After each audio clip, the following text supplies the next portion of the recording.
1948년 5월 10일 대한민국 역사상 처음으로 총선거가 실시됐다. 이날 선거를 통해서 198명의 국회의원이 선출됐고 재헌국회가 구성됐다.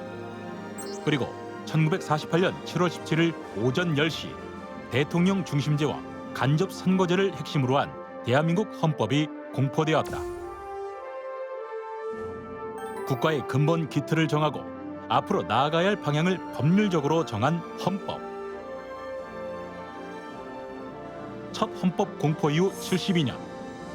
그동안 9차례의 개정을 거쳐 1987년 개정된 지금의 헌법이 약 30년간 유지되고 있다. 대한민국은 민주공화국이다. 대한민국의 주권은 국민에게 있고 모든 권력은 국민으로부터 나온다. 이처럼 우리 헌법은 국민이 국가의 주인이라는 민주주의 기본 이념을 담고 있다. 때문에 국민은 자신을 대신해 국가의 의견을 결정하고 운영할 대통령과 국회의원 등 대표자를 선출한다. 그렇다면 지금 국민을 대표하는 정치권은 국민의 뜻을 제대로 반영하고 있을까?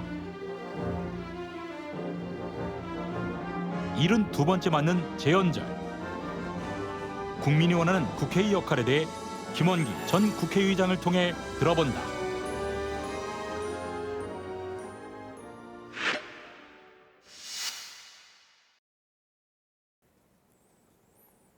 대한민국의 근간을 이룬 헌법은 1948년 재헌국회에서 처음 만들어졌는데요. 72년이 지난 지금 입법기관인 국회는 국민에게 충분한 신뢰를 받지 못하고 있는 것 같아서 안타깝습니다. 그래서 오늘은 재헌절의 의미를 되돌아보고요. 지금 국회가 헌법과 국민의 뜻을 제대로 받들기 위해서는 무엇을 해야 할지 살펴보는 시간을 마련했습니다. 김원기 전 국회의장님 나오셨습니다. 안녕하세요. 네, 안녕하세요. 네. 17대 국회의장을 하셨는데 2004년부터 2006년인 거죠? 네. 네, 전반기 때. 예. 자, 10대 때부터 17대까지 육선 의원을 하셨고 예. 1979년에 이제 처음 네, 시작했어요. 네. 1979년이면 저는 이제 대학교 1학년 때였는데 또 1988년 13대 국회에서 협치를 꽃피운 명원내 총무이십니다. 정정하십니다. 건강 비결 같은 거는 어떻게 유지하고 계세요? 겉보기만 그래요. 네. 그러나 지금까지 큰 지장 없이 아직은 건강하게 활동을 네. 하고 있습니다. 저는 옛날에 그 국회 앞뜰에서 결혼식 있어서 갔더니 의장님께서 그때 주례를 봤던 그 추억이 있는데 주례 많이 보셨죠? 많이 했죠. 예. 정치인 주례도 하고 일반 딴 분들 주례도 하고. 네. 알겠습니다. 육선 국회의원이셨고 국회의장을 역임한 입장에서 재헌절 의미를 한번 듣고 싶습니다. 우리 헌법이라고 하는 것이 국가의 근본 기틀을 정하고 또 앞으로 국가가 나가야 할 방향을 법률적으로 정한 그런 의미가 있지 않습니까? 그리고 그것은 이제 국회라고 하는 장에서 다 이루어지는 일이기 때문에 재헌절은 항상 국회에서 하게 되고 재헌절에 대해서 그 의미를 새기기 위한 여러 가지 일들도 국회에서 하게 돼서 지금도 이제 그런 데 관심을 많이 가지고 있습니다. 네. 지금 우리가 하고 있는 헌법이 이제 1987년에 개정된 헌법 아니겠습니까? 네, 그래요. 그러죠. 예. 대통령 간선제를 이제 직선제로 바꾼 게 87 체제 이후에 이제 새로 개헌한 건데 특별히 기억에 남는 장면 좀 있으세요? 헌법이 제정되면서도 그렇게 자주 바꿨습니다. 그것이 아마 내가 알기에는 한 9번쯤 했던 것 같은데 소위 87년 체제, 지금 우리가 가지고 있는 헌법이 87년 체제 아닙니까? 그 이전에 그 개헌이라고 하는 것이 항상 국민의 이해를 받아서 국민의 의사에 따라서 이렇게 된 것이 아니고 항상 그 권력이 주도한 그런 배단이 있었기 때문에 국민들이 개헌에 대한 인식이 그렇게 좋지를 않습니다. 네. 내가 특히 그 중에서 기억하는 것은 87년 체제가 될 때, 그때는 제가 정치를 시작한 때니까, 그때는 개헌을 하기 위해서 나 자신도 마치 이 어떤 종교를 전도하는 전도사들이 우리가 이 버스 안에서 그냥 외치고 하는 것을 보면은 좀 비정상적인 것 같고 그렇게 보일 때도 있는데, 네. 지금 되돌이켜 보면은 나 자신, 그때는 이제 권위주의 시대를 거쳐서 국민이 내 손으로 이제 대통령을 뽑는 제도로 이제 지금의 체제로 이제 바꾸는 일이라고 하는 것이 참으로 대단한 일이었습니다. 그래서 나 자신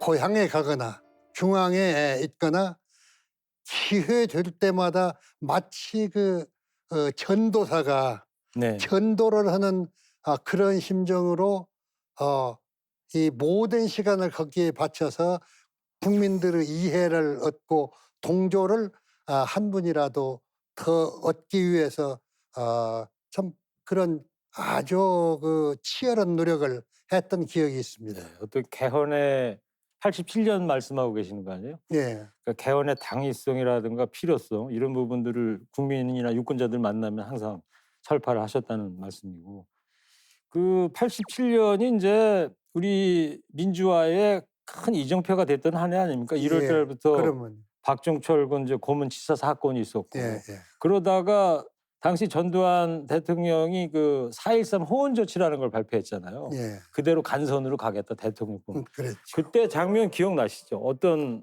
기억나세요? 4.13 호원 조치 TV에서 쫙 얘기를 했을 때.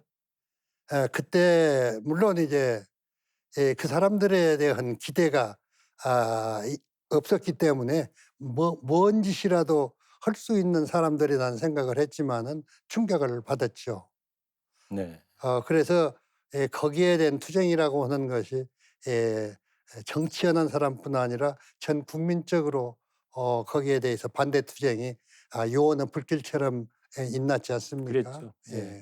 예. 그때 당시에 저도 MBC라는 데서 이제 사회부 경찰 기자를 했어요. 사건 기자. 그래, 그러시고. 그때 당시 그 종로 5가의 기독교 회관에 민주헌법쟁취 국민운동본부 예. 이런 것도 설치가 돼 있었고, 예.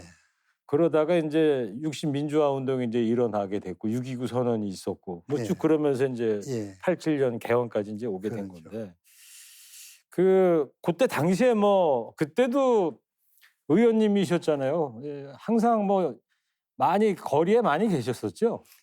체류탄도 많이 맞으시고. 그러면 그때 뭐 국회의원 뭐 그 신분의 차이 없이 모두들 국민과 함께 전체가 다 참 최루탄을 무릅쓰고 거리에 나서서 이 권력에 대해서 저항을 치열하게 했죠. 1948년 7월 17일 공포된 대한민국 첫 헌법. 이후 1987년까지 40년간 총 9차례 헌법 개정이 이뤄졌다. 이승만 대통령 재임 시인 1952년과 1954년 진행된 1, 2차 개헌을 시작으로 1960년 이뤄진 3, 4차 개헌, 그리고 박정희 대통령 재임 시 5, 6, 7차의 개헌이 진행됐다. 이후 1979년 11.6과 12.12 사태를 통해 정권을 잡은 신군부에 의해 8차 개헌이 이뤄졌으며 1987년 6월 민주항쟁을 통해 대통령 직선제를 이뤄낸 9차 개헌이 지금의 헌법으로 자리하고 있다.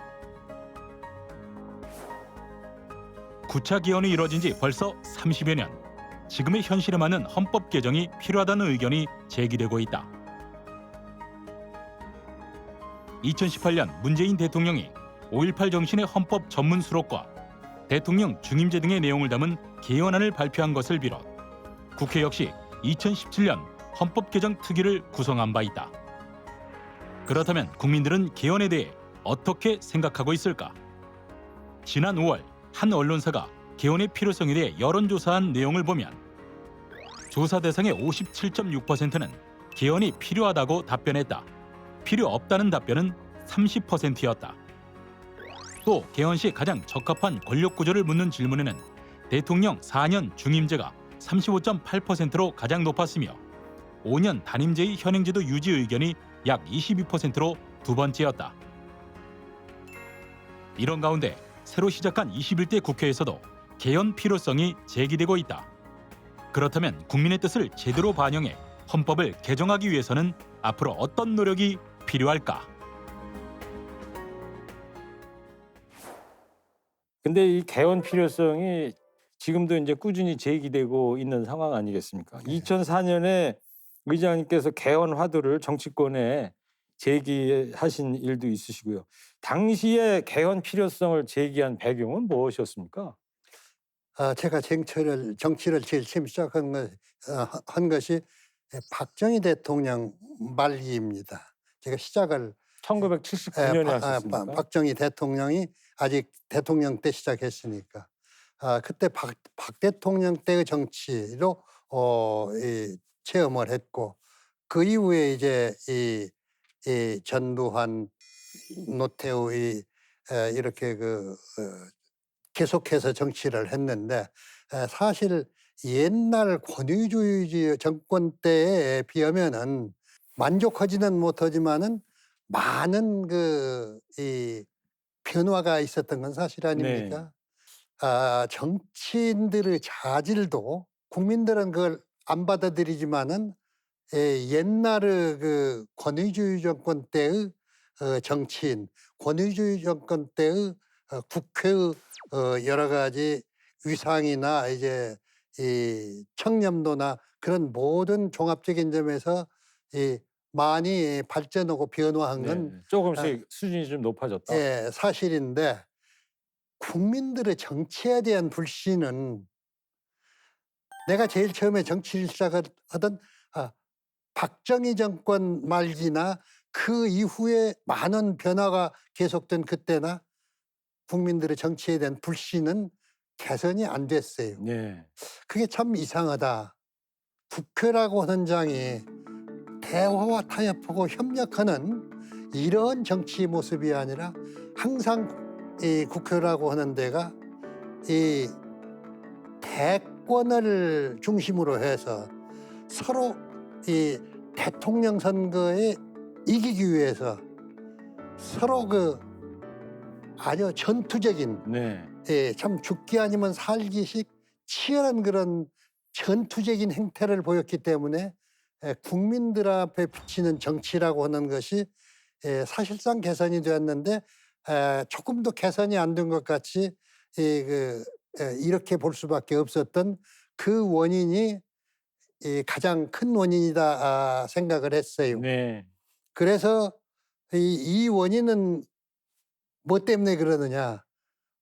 우리 헌법이라고 하는 것이 이 모든 권력이 대통령 한 사람에게 집중되어 있는 소위 이제 이 제왕적 대통령제라고 하는 그 말을 내가 우리 정치에서 제일 먼저 쓴 사람입니다마는 그랬습니까?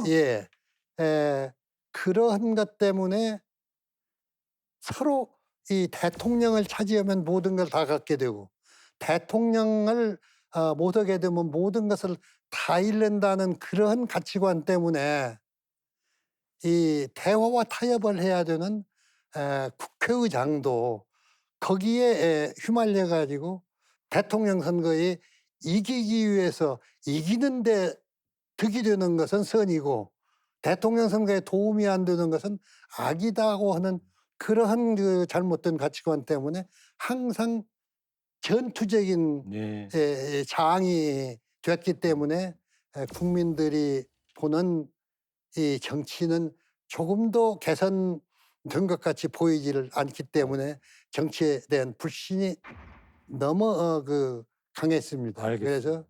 그래서 제가 이 권력을 분권하고 대통령 권력을 이제 분권해서 대화와 타협의 정치를 할 수 있도록 제도를 개혁하지 않고는 정치에 대한 국민들의 극단적인 이 불신이 해결할 길이 없겠다 생각해서 정치개혁은 개헌이 출발이요 종착점이다.